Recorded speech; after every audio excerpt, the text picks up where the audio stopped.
Tonight's DJNTV show is sponsored in part by Electro Voice,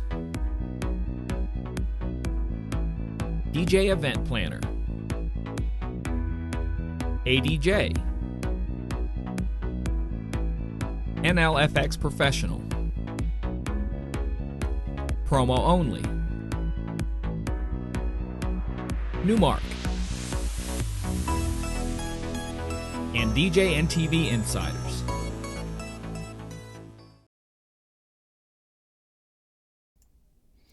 Hello, everyone. I hope everyone can hear me. It is just me tonight. John is out taking care of some family stuff. He's got some stuff going on, and I'm running the show tonight. So I'm going to double check my sound here real quick before we get started. All right, so we have good sound, we have good everything. Tonight's shows should be kind of interesting. We'll definitely wait till some people come in the chat and all that stuff before we get started. Keep in mind, I'm kind of on my own, so I'm not going to be able to catch the chat stuff as quickly as normal. But we definitely have some good stuff tonight. It's going to be interesting. It's going to get deep for some of you because this topic is about mixes and mixtapes and all that kind of stuff. So we're going to go kind of deep into some things. So I hope I don't go too crazy far and lose people. So who do we have in the chat room so far? I see Reggie. What's up? And Jimmy. And is that it? We have 2 people.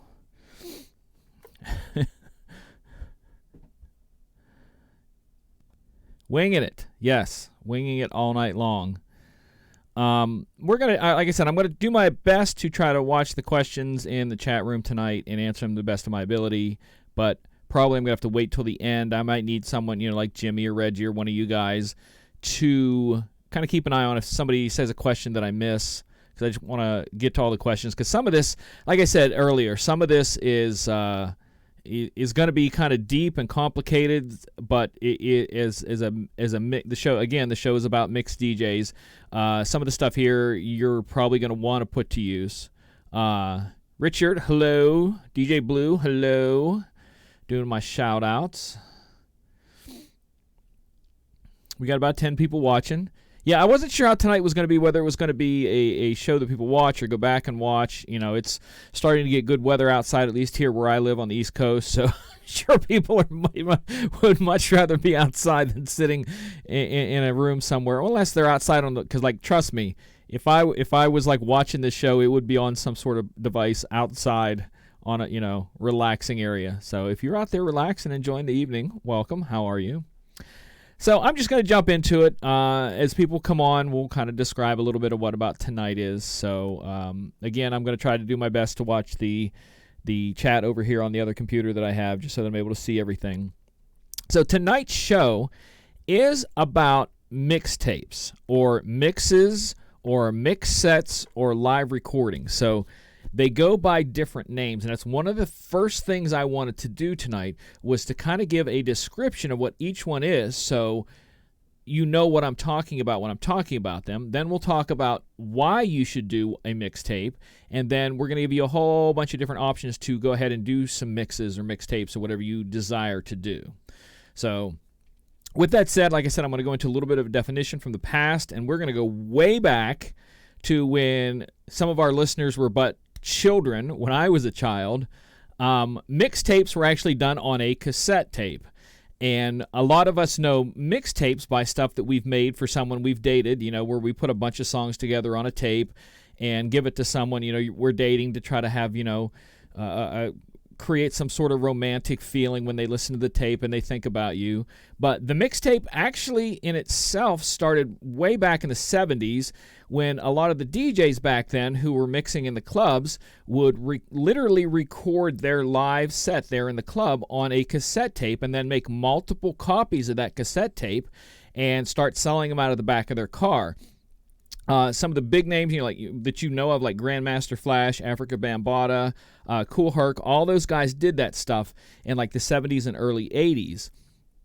But it became a little bit different as time went on, because in the 80s and 90s, those mixtapes started to be, instead of just being recordings of a DJ DJing, they started to become actual albums that they would put out. And it really kind of got to where a mixtape then became, to probably the best definition I can kind of give you, is an album. Like if a DJ made an album, that's kind of what mixtapes became at one point. And the mixtape as a definition to what it used to be is different, because I am a firm believer that there's a difference between mixtapes, mixes, mix sets, and live recordings. I'm going to describe all of them tonight. So in my definition, a mixtape, a mixtape is something that is like if a DJ created an album, okay? And what they, and that normally entailed some original tracks on there that they created. It's a lot of guest vocals from other artists, possibly on their songs, or other artists doing songs and saying, can you put this on your mixtape? And it was kind of like not quite what you would know as a mix beginning to end, but there was parts in there that were kind of created to create an atmosphere or kind of a feeling or something like that. One of the biggest mixtapes, and I just want to show how that this became, and this mixtape came out in 2003, and it kind of showed what could be done when a DJ made an album, and it is put out by DJNTV, and I'm going to share here, and it's put out in 2003. I just want to take a look down here on the artist that he has on this mixtape, and as you can see, it was called the Desert Storm Mixtape Block Party Volume 1, and there's been other ones since then, but he's had, Jay-Z, he's had Lloyd Banks, Jamie Foxx was on there, Busta Rhymes, Juvenile, P.D. Pablo, Murphy Lee, DMX was on there, Ja Rule, who else was on there? Fabulous, a lot of artists were on here, but take a peek at the bottom that this mixtape was in 2003 was 8th on the Billboard R&B Hip Hop Albums chart for the year. Is 8th, okay? And then Billboard 200 album chart for the year, it was 57th, and this is a mixtape. And that's the thing that I kind of want to show, how big that they can become, because it is more in certain circles than just a DJ recording himself live, because these songs were stuff that he created, wrote, produced, stuff like that, and he put them out there. And this, like I said, this one was after the age of selling it out of the back of your car, where he actually made a lot of money. And I forget, I think he said there was 700, if I remember right, 700,000 copies sold or something like that, or it was, I think, I don't remember the number, but it was way up there. But it can be, stuff like that. A lot of the early mixtapes in the late 80s, early 90s usually had some sort of theme to them. And one of the ones that my favorite ones, it's just is a local friend of mine. I think we had him on a show right now. DJ Cadillac did one called the Steel City Massacre. And it was a mixtape with him scratching, because he's an actual DMC competitor, and stuff that he created with local artists doing vocal performances on there and stuff. But the entire theme of the mixtape was as if it was a horror movie, like Texas Chainsaw Massacre or something like that. The entire thing was based around that, with samples and stuff he brought in and out. Another friend of mine, a group of friends here in the city, put out a mixtape where it was based around a conversation of them hanging out in a barbershop. And each song went into conversations, and in between the songs there was breaks where they were talking about something, and then that led into a song or led into something, and it just kind of kept building and building and building like that. And that's where a lot of mixtapes kind of went to, where they were created with not only original songs and kind of a feeling, but also with themes. Other ones, mixtapes were put out to show like a DJ's skill and ability. And one of them, the most famous scratch groups in the entire world, is the Executioners. And if you ever get a chance to go and see the movie Scratch, it's a great movie that was put out in 2001. it's about the entire world of scratch DJs, and Executioners are an incredible team of scratch DJs. And in that movie, about halfway through, they actually go into their little studio and show how that they record their parts. They were working on the album Built from Scratch that came out in 2002, and actually show how that they're recording and re-recording just scratches to where you think it would be just someone just goofing off recording in this, that they'll go back over it. No, do it this way. No, you missed it one, and they kind of work through that, and the whole process of that in building, like I said, a DJ album. One of my favorite DJ albums ever, because it's so unique, was Introducing by DJ Shadow, and it was put out in 96, and it is an entire album that was created DJing all from pure vinyl records. So there's no studio anything. He recorded it all using nothing but vinyl records. And it's kind of it has its own feel. It's not what you're going to think of as like a hip-hop mixtape or whatever, but it's got some really unique things to that. There's a lot of names. I'm seeing guys dropping names in there. Yeah, Rock Raider, all these guys. There was some great stuff. And it is what has become what is like Mixcloud and SoundCloud now. But again, I want to try to show the difference of the two, so that, like I said, this show is about being a mixed DJ. And if you want to be a mixed DJ, there are certain things that you're going to have to do to further your career. And one of them is having stuff out there of you that other people can listen to or download or buy. So if you have it for them to download or buy, because one of the biggest things that you want to have this for is so that you can promote yourself, so that you can have it as your press kit. Hey, I want to DJ at your show, I want to DJ on the festival, let's see what you got. You have something to present to them. It helps you grow your audience, because if people get your mixtape who don't live in your city, that can never come and hear you DJ, someone might hear it and go, I like this guy, I want him to come to our city. You're going to expand your career, because that's, again, as a mixed DJ, that's what gets you gigs, is your mixing ability. And I think one of the biggest things that I think makes doing some sort of mix important is it betters your skills. Okay, so it makes you a better DJ because you're critiquing and the worst part, other people get to critique your DJing. The next thing after that, of those studio created albums, okay, like that, because some are done like, keep in mind the studio albums and stuff are done also to show production skills, like the DJNTV one that we showed the thing there. That's to show some of his production skills. So it gets him more jobs. It got him one of the biggest morning show talk shows in the country that he's a part of now because of that. And then the next step different to that is the one that most people nowadays, when we talk about mixtapes, they think that's what they're talking about. They think that they're talking about recording yourself DJing and putting it out there and call it a mixtape, because that's not a mixtape. A mixtape, like I said, is if a DJ did an album and they're tearing it apart song by song and they're building a thing with all these different things on there. That's a mixtape. A mix is whether it be recorded in a studio or parts, because a mix that you might put out there might not necessarily be an hour of you mixing straight, no breaks. It could be you doing a section here, a section there, a section there, and a section there, to where you kind of piece them together in the studio. It could be something that you record straight through, add a beginning and an end, and I'm going to show a little bit examples of stuff I've done in this sense, where you have your hour-long recording and you just add a little beginning, a little end, and then a couple tags in there, and then that becomes your mix. And this all are things that can be done in the studio. I've seen guys where they do an hour-long mix, and they like everything except for one mix, and that one mix they go back in the studio and don't fix it with the studio thing like an Ableton and cut and do stuff like that. They'll go back and pick those two songs, remix those two songs, and then they put their actual physical remix over their physical recording to make that mix better. Some people say, that may be cheating, that may be whatever. You can say what you want, but if you're getting yourself out there, sometimes you have to tweak little things here and there, and I'm going to show you a little bit of that here in a bit. And the final one in that list of things, depending on what you want to achieve, is a live recording. And a live recording is simply that. There is no studio work done.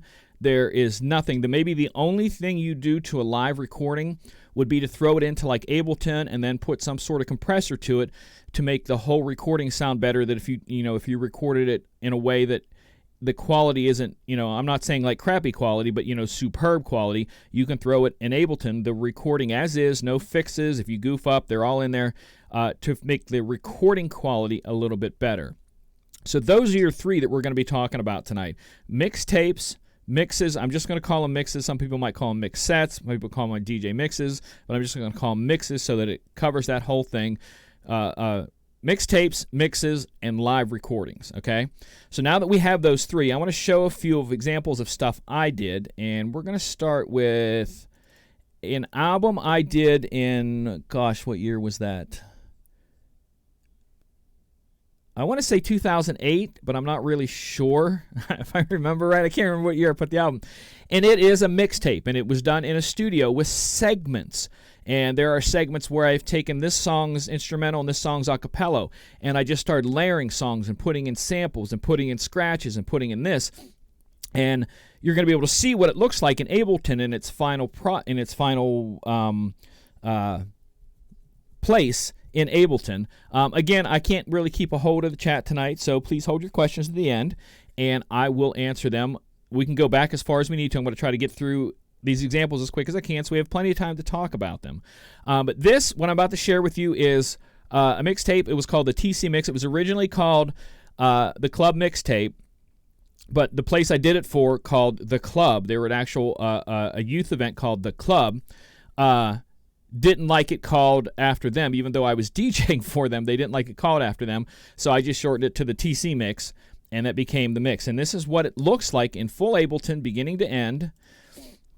This is everything, and I'm going to zoom in here in a second and let you see everything, but this is all the different parts there and all the different channels, and there are effects and filters and all kinds of stuff on all these channels. But if we zoom in, you can see little things here at the beginning where there are, let me see if I can do the zoom this way. Zoom. All right, yeah, so we can zoom in here and we can see all these are little segments, drum beats, hooks, loops, words, scratches, samples are all put in to build this as we go across there. And we have different stuff like that, like the B-52s. This was an instrumental that I put with another a cappella there. This was another quick section, so stuff's in and out. It's mixed. As we're dropping across there, these are other drum loops, hooks. These are probably, I don't know what these are. These are probably scratches, all these little things that I'm bringing stuff in and out of like that. With different things in there, instrumentals, words over, different things like that. And that's pretty much, well, as we get all the way to the end here, you can see there's a lot more as I amped it up as we went across there to the very end. But that is kind of what beginning to end a mix looks like, a mixtape looks like. And this is not even a high-end mixtape. This is an uber basic mixtape, okay? So this isn't even something, this is not on the quality of like the DJNTVs and whatnot. This is just something that I did, and that's what it kind of looks like in Ableton. We're going to keep going on here. Yeah, the Toby Mac was a hook. I am catching little bits of it here. There's so much in that. If you actually want to hear this mix after the show, you can go to my webpage, immj.com or djmichaeljoseph.com, go up to music and live mixes, and whether you have iTunes or you just want to download it as MP3, this entire mix as is on there. It's called the TC Mix. You can download it. It's free. But we're going to go on to some other examples here. The next one is something a little bit less than that, and this is what you would take from a mixtape. This would be a mix to where I did a studio mix and created segments of songs and mixed them together in the studio with Ableton, and this is what it looked like from beginning to end. And you see there's a lot less going on there, and I'm going to zoom in again here. All right, so as you can see, they're just little samples and mix acrosses and stuff where I'm cutting it out. And this mix was done because we did a tribute several years to raise money after DJ AM passed away, and we did these different things. And I wanted to do a mix of what I did for the live event. And all of the artists on here are artists who have passed away, like Big Pun, ODB. There's a section where DJ AM is actually scratching in there. Put that in there. Eazy-E's in there. Notorious B.I.G. Left Eye's Rap from Scrubs. Jam Master Jay. I think that's Tupac, Aaliyah, and all these are in there. And so this what would be called just a basic mix. Okay, so this is the next step down. There are no original parts. It's songs. It's just a basic mix is all that is. And the final one is kind of a studio record. It's not a studio recording. It's a fix. You can see where I tell you about there's certain sections of a live recording that can be fixed. And this one is from a night of recording I did at a club. We did a special event that they did there where they brought back dance music for a couple special events, and it was called Trod, The Return of Dance. And what this is the live recording, and I took two segments that I liked and put them together. So it's like two 30-minute segments that are put there. So it's 30 minutes, and then I wanted to change up the feel of it with another. So you're going to see the full mix of that, but kind of twist it up a little bit. So this is what it looks like in full right here, to where you can just see that's the whole first section. That's the whole second section. I'll zoom in. And so it begins, and I have a little intro there with my tag. These are all just my tags, like you're listening to Michael Joseph, MJ in the Mix, and different things like that. And then the second section is all live, and then I created an ending in there. And that's all there is to that. It's a live recording, and this one's out there too. The DJ AM one is also on that page if you want to download it. And this one, Trod, the Return of Dance, I think there's 3 or 4 segments recorded that night live. So if you go to my page with all my music, and you look, anything that literally says recorded live, I recorded it live. I don't mess around and lie. I am not that type of person. I'm going to jump to the page here real quick here. And we can share it. There we go. And I'm going to share this. And so if you're looking at these, anything that says recorded live was recorded live. And I can't make it scroll. There we go. It's scrolling now. I put these out every once in a while on my Facebook page so you can see them too. So these are all mixes. Some of them are like these here, the Fuse Fitness or studio mixes I created for an exercise company, different live recordings. Like I said, anything there that says live, there's a Christmas mix, recorded live, recorded live, recorded live. That's the Hot Summer Sun mix, Hot Summer Sun tour that I used to tour on. There's what the DJ AM one I was talking about is there. So they're all there. I think that's the Trod ones are there. Yeah, right there, the Return of Dance. So those are the ones I was talking about, the live recordings. So that's all there. So those are your 3 different ones. And like I said, I kind of want to get to them, and I kind of want to bounce away from that because I want to look at how to do them, because I think that's the most important thing people are asking me. And this actually came from a guy who dropped me a little bit of a question in it was on YouTube. It was actually on, and he asked, how do you do live recordings, and can you do a live recording, to show how to do a live recording. And trying to see what's popping up here. We're getting some really strange stuff popping up in the chat. But anyways, there's a lot of different things, like I said, that you can do. And we're going to show from the basics on up. I will show you how I do a lot of my live recordings, and we'll go from there. Go back to sharing a screen here. I'm trying to keep an eye on time because I want to leave us plenty of time to do questions here. All right, so here we go. This is virtual, and if you want to do recordings in virtual, it's super, super easy. You would press this recording, but if you want to go in further into the recording options, you can go in here, designate where it's going to go to, the recording, and what type of file you want it to be. Serato does the exact same thing, but Serato does the lossless files only. They don't go through a whole bunch. And it's basically you just press record and you're recording yourself live. And it's first person. It's really good quality.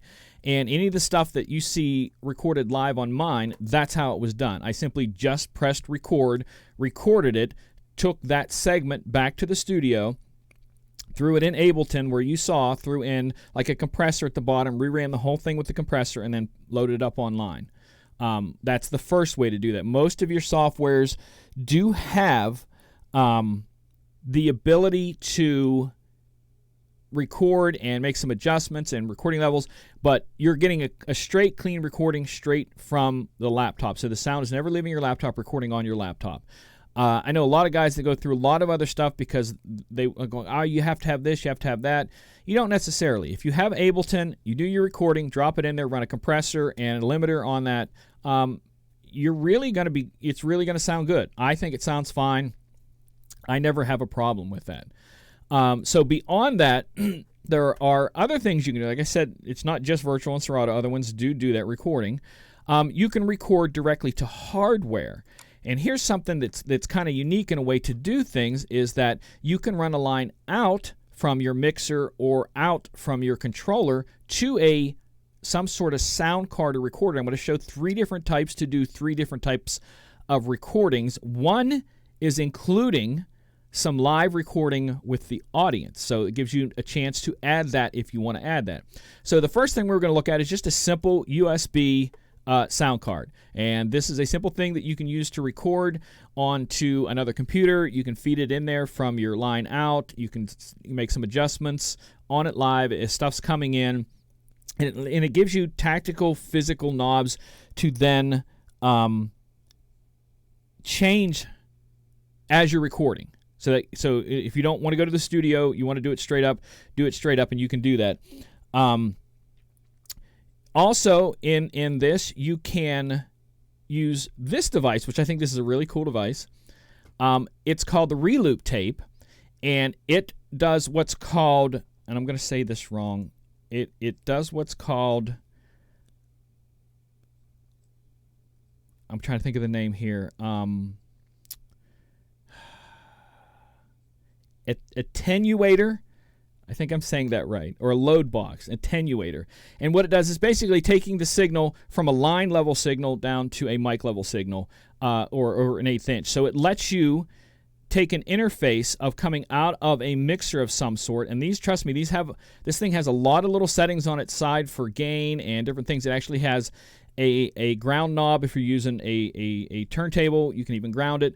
But it does all the processing here. Again, this is without software. Does all the processing here and then dumps it right here into a thumb drive or an external hard drive, however you want to do it. And it's all done right here. Nothing else involved. Straight sound out of whatever you're doing in the mixer, and puts that in there. And the final one is, which is kind of neat, is this device. There's a couple different companies that have them out. One of the best ones, I think, is the Tascam DR40, and it lets you record straight out of the mixer, so you're getting straight sound quality from your mixes. But these 2 little mics on the end let you pick up the audience, so that you can create a live mix with the audience reacting. And I think that's really cool how they do that. There are other things out there that you can use to do the recording. Your phone or device has the ability to record, and there are a lot of great apps for your, whether it be a phone or a tablet, that you can record. And all you need is a couple little attachments depending on what you're doing. One would be a simple little adapter that changes, because remember, when you're plugging into your phone, that is both sound out and sound in. So it's audio to hear and microphone picking up. And that's what you have to get the right tip ring sleeve order for it to record. And they make lots of little attachments like this that will put that line in to the right recording. Another one that I like, and they make 3 or 4 of these now, is the iRig, that lets you not only plug in and it takes your line signal down from a high line signal to regular, but it also lets you monitor it. And they have the iRig 2, the iRig Pro, and the iRig Duo. And the iRig Duo will let you put 2 lines in and do the exact same thing. And it does the processing with gains. And they actually make another one that has a preamp with a 9-volt battery in it. So you're able to do stuff like that. So those are all of your things that you can do to capture it. So we're going from your computer to an external device to your phone, and even let me get it right here. It is,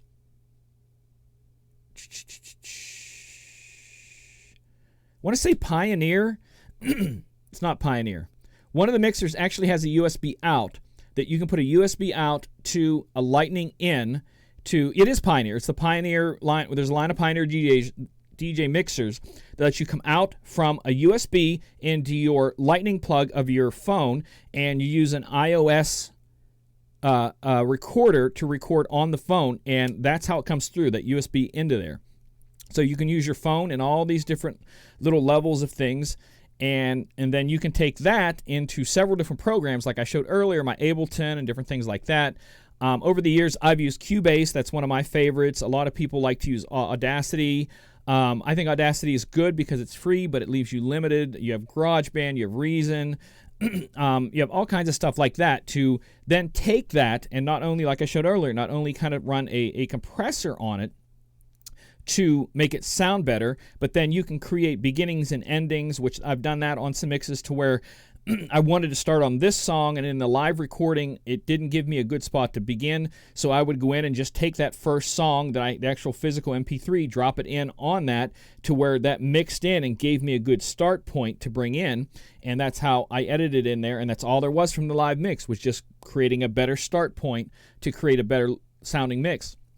Run it through its compressors, and then throw some MJ tags in there, like MC, DJ, MJ, and all these different kind of things. And that pretty much takes you through the entire line of what is done with a live mix, tape or a mix, whatever you want to call it. So how much time do we have? We got lots of time. This is kind of about where I wanted to be here. So if you have any questions about anything that's been done, let me know, and I will be able to answer them to the best of my ability. Like I said, I'm doing everything tonight. John is out with his family, so it's just me watching everything and showing things. So if you have any questions, hit me up in the chat. I'm going to try to watch them now, and we'll talk all about that. Use the Zoom and currently use the Tascam for ceremonies. The Tascam, I hear lots of great stuff about it. They say it really gives you good, clean everything.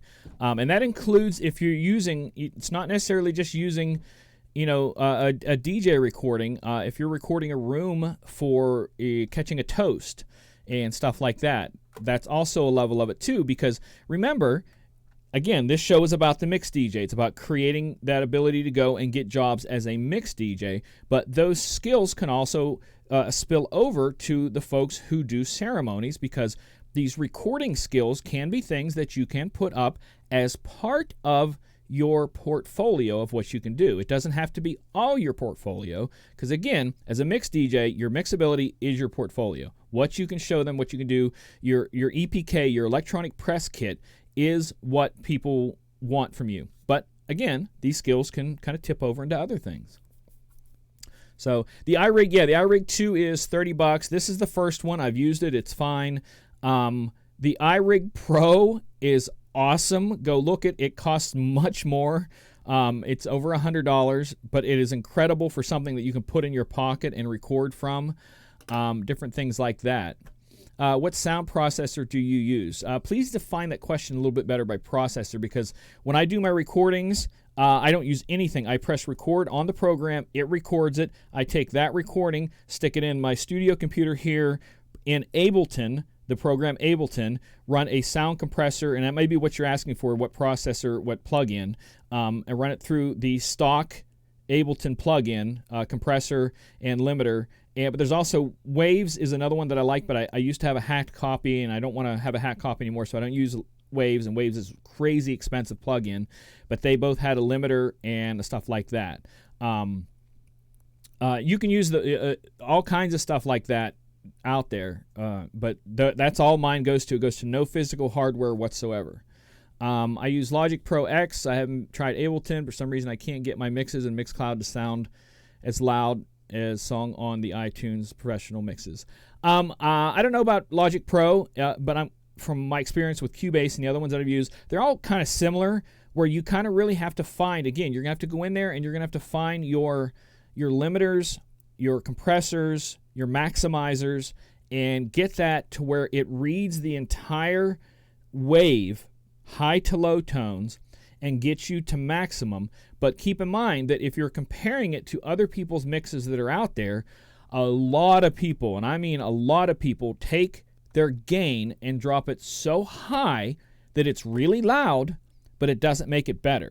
So keep that in mind when you're doing that.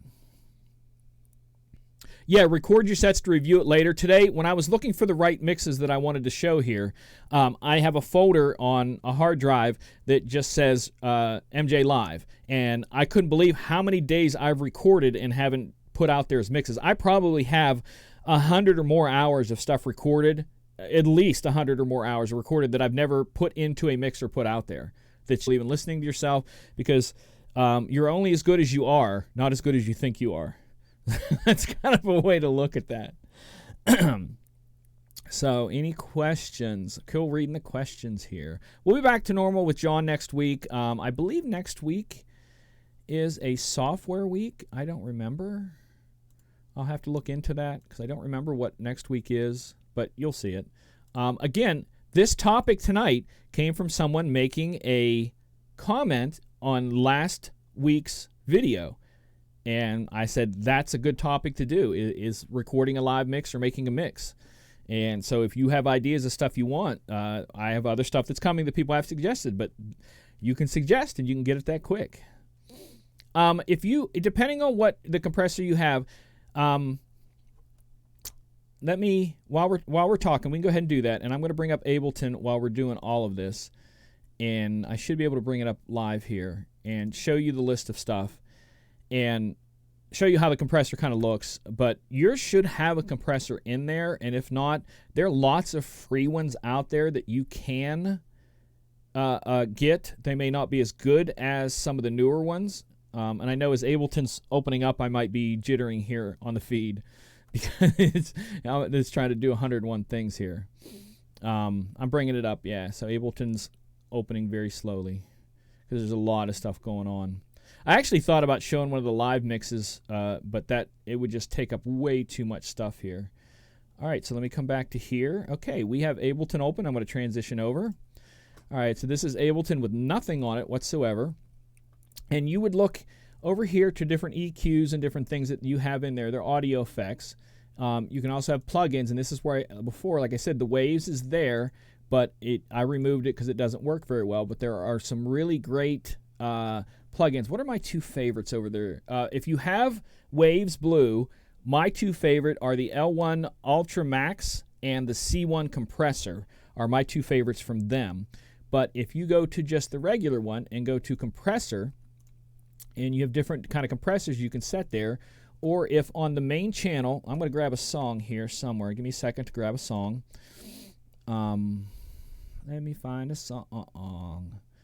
Let me find a song.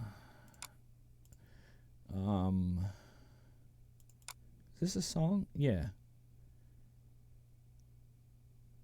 Let me find a song here.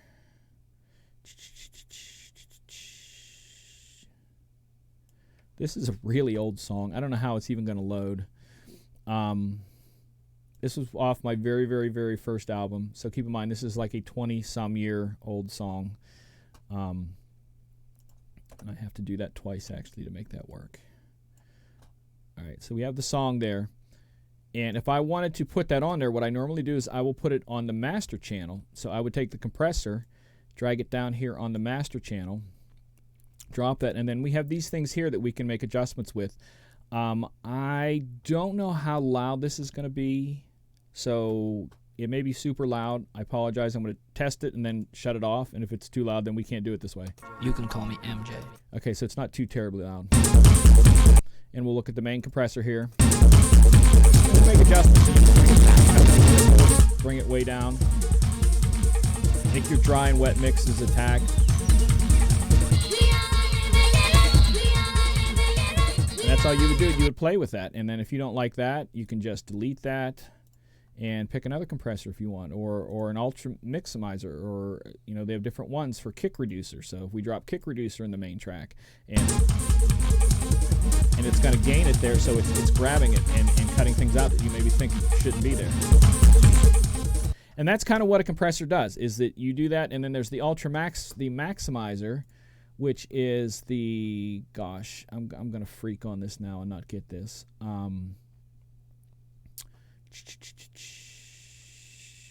It would be running whether you would run an EQ in there, and that'll drop the EQs in here that you can tweak around and make stuff sound, different things like that.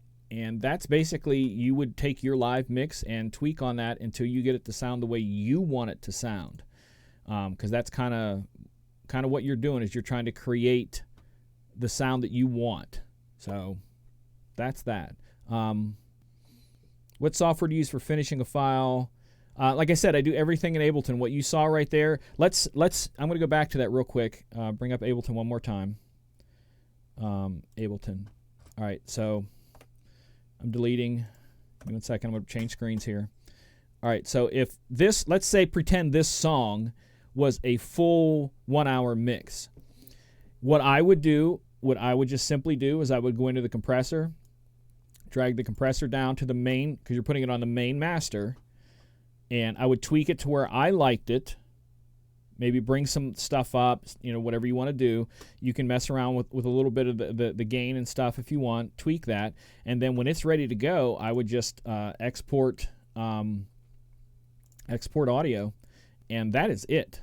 That's literally all I do. I do nothing other than that on the live recordings. Nothing else at all.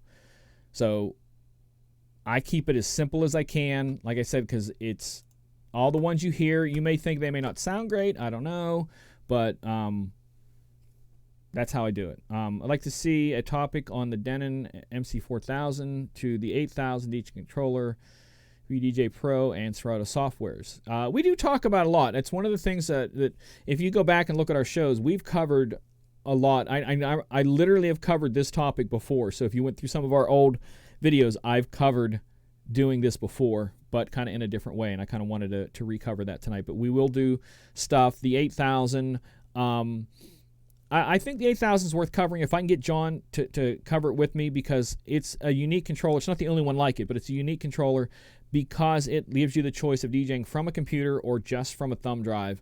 And I used to use the Denon 1200s, and they're their little CDJ sort of thing, and I can just pop on those, and this was, gosh, more than 10 years ago I used that. I can pop a thumb drive in the back and DJ from the thumb drive, but back then the screens were like that big. It was really hard to see anything. You didn't get a waveform, so you're mixing with your ears.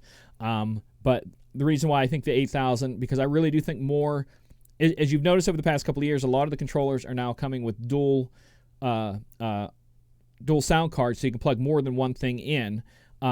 I think also in the sense that you're going to start getting them in with the two plugs to be able to plug two computers in. You're also going to have them with the add-on to drop a thumb drive in, because I love the idea of having that.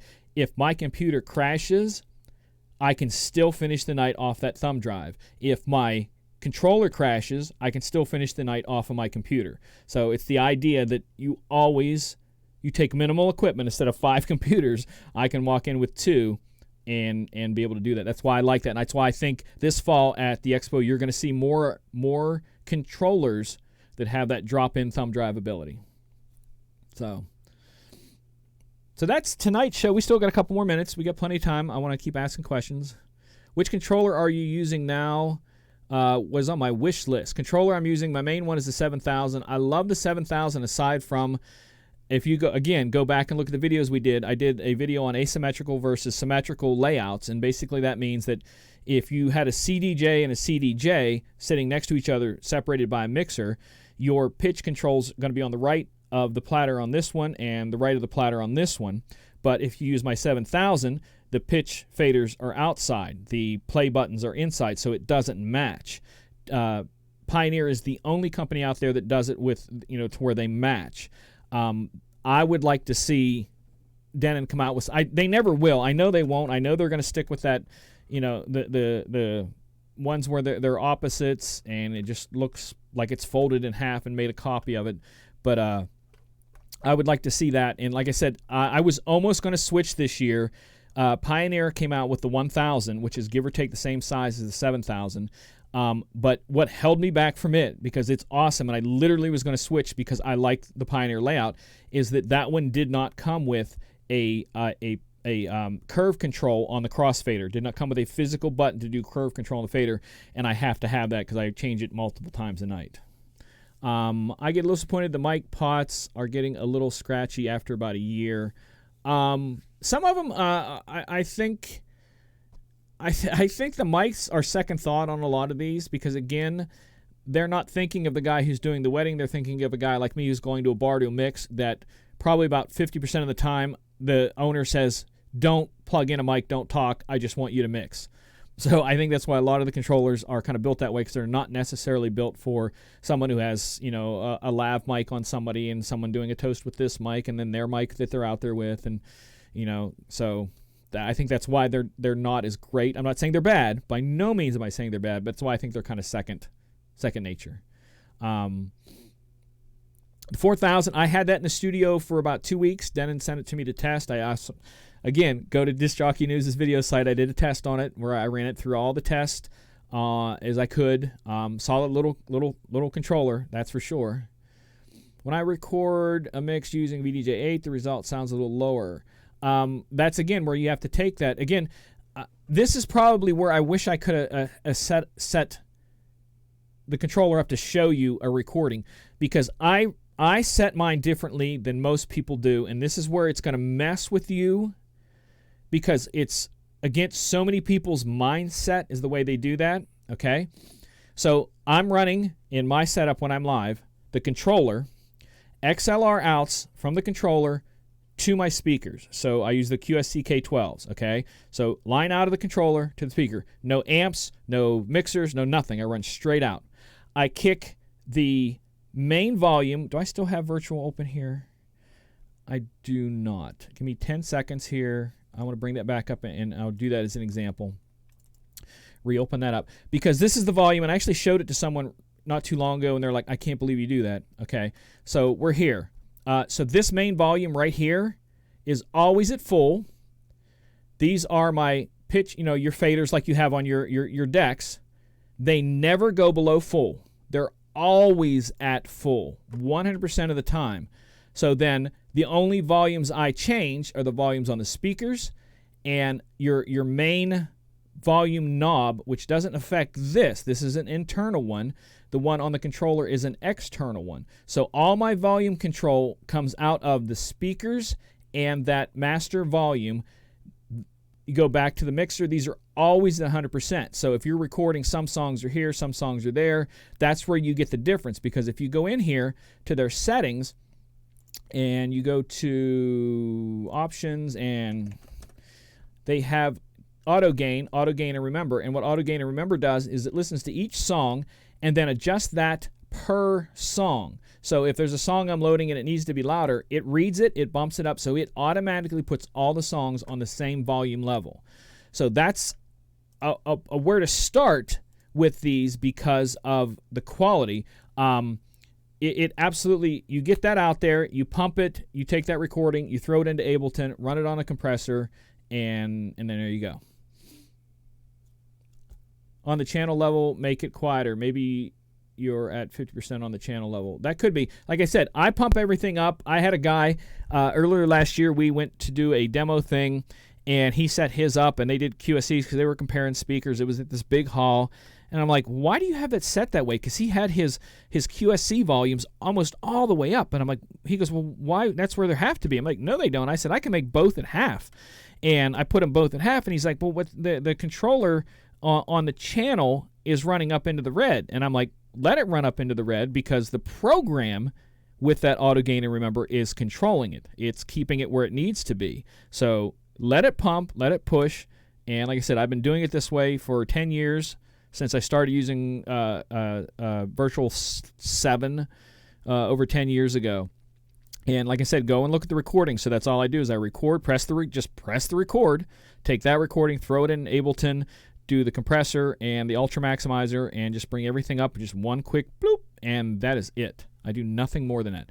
If you want something higher than that, if you're looking to put out a CD or album level thing, you probably will need to take it and really to someone who knows how to master sound, because there's a difference between doing compressing and maximizing and someone who knows how to be a master a sound for professional out. Those are two different things on two different monetary levels, and it's very important to keep that in mind too. I'm not sure what you mean by the settings. I'm okay with them there, like I said, because I want them to be there. I know you can kick that down, but it works for me, so I just let it rip. It's clean, it's clear. I can do my scratches over top. It doesn't break apart. It doesn't do anything. Like I said, the 0 dB settings and stuff. I think mine are probably there, I guess. I don't even remember. I'd have to look. But lots of cool things you can do that way. Let me see what they are, if I can even find that here. My 0 dB is at default. So that's there. You can go minus all the way down to a negative 12 dB. Mine's setting it at default. Cool. Any other questions? We don't have an actual show after us tonight, so I don't have to kill it and go off. So we can go to the top of the hour. We don't have to kill it. I hope I didn't go through stuff too quickly tonight, because, like I said, there is a buttload of stuff with this. And if you do have more questions, you can hit me up with the questions in more detail, because again, back to the beginning, depending on what you're trying to achieve with your recording, you might need to go a little different level. For recording, that is fine, but don't run into red if you're going directly into powered speakers. Again, it's not... The main channel isn't in the red. The line channels go into the red, not the main. There's a difference. And I keep it out of the red for that, and it's fine. And like I said, I've been running the QSC K12s for 7 years now, I think, them, and I don't know what I had after that. And I run a cheapo monitor for a Alto TX8, which I'm telling you, if you want a cheap speaker that is butt-kickingly resilient, I was blown away. The 8 is about $100, $120, and it can take some abuse. I can honestly say that. That may not be your go-to for the quality sound in your nice evening out, but if you want something that doesn't cost much and can take some abuse, and they just come out with new the Alto comes out with a second line recently. I haven't even got a chance to listen to them or review them or look at them, but there's always some good ones out there. Which is easier to use? He's asking the question. Serato or Virtual DJ. Again, this is the way I kind of the amp. Yeah, I understand what red means, but again, it's not doing the same when the software is auto gaining it. It's a little different. Like I said, that's why I didn't want to go to explain to people, because everybody goes back to the old fashioned. Well, turn your physical gains down. It's totally different than that. So I'm going to skip that. No more talking about that. Okay, Reggie, back to you. Serato versus Virtual DJ, which is easier. Two different things I have to give you here, and it's kind of my explanation between Android and iOS phones, Apple phones. If you like plug and play with not a buttload of adjustability, you kind of like things to be simple, you like your hardware to work with your software the way, without much changing, Serato's your way.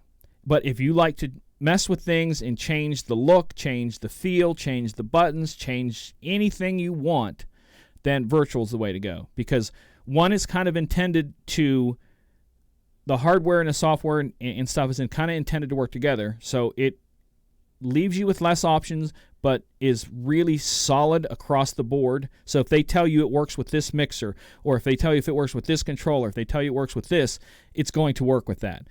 Virtual, they all work, but you might need to tweak it a little bit. It's not going to be a plug and play and don't do anything with it. You might need to tweak it a little bit. So, there you go. Questions? How much time we got? We got about 5 minutes, so we're about done here.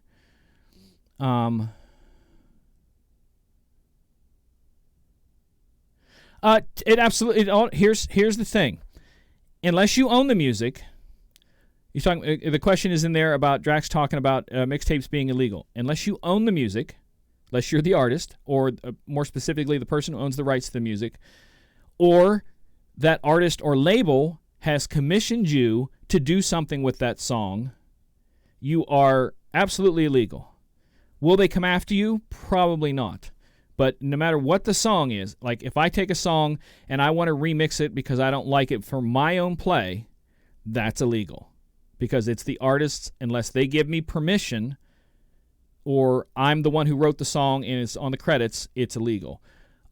So believe it or not, mixtapes, that's why they're trying to do the thing with Mixcloud and SoundCloud, and now trying to do into Facebook, that's where DJs can put their mixes out there, because the software has in the algorithms have come to the point where they can recognize all the artists' songs, and Facebook will allow, and all these ones are now allowing that to be played.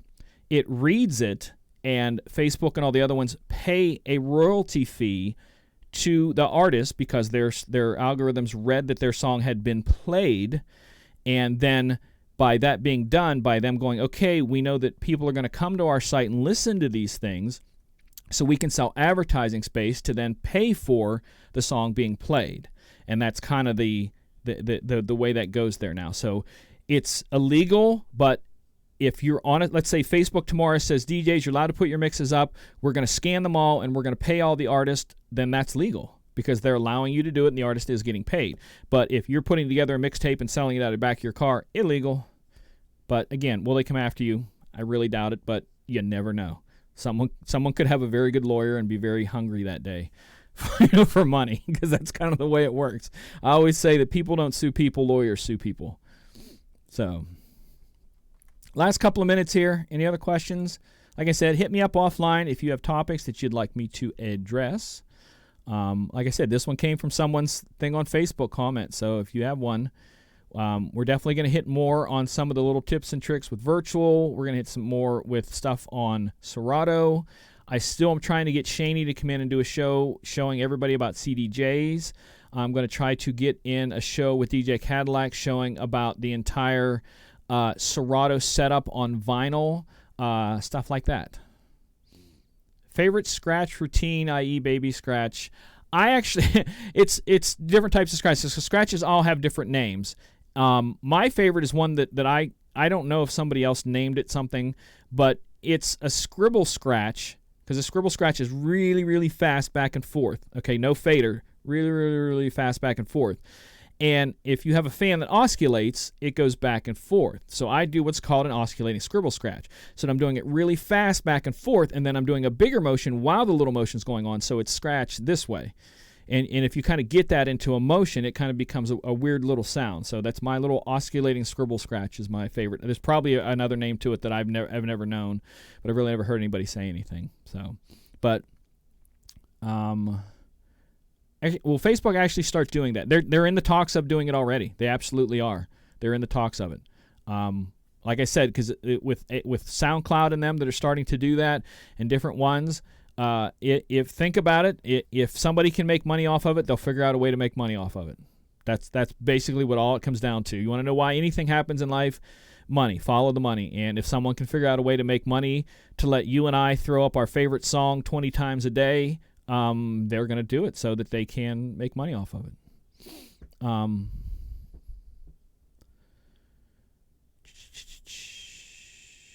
Do they know? Don't think he knows Mark to when. I don't know what that means. Not sure what you're saying there, but that's okay. Do I use the DJ to go to still? I just tested it. I had it in the studio to test it.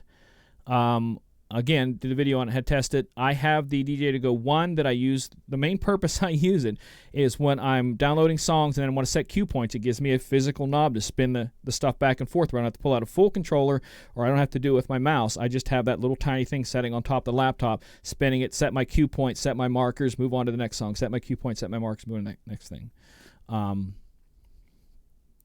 So that's that. It's 10 o'clock. Again, thank you guys for hanging out. Again, John will be back next week with me, so you're not going to have to hear just me talk for an hour. There's all kinds of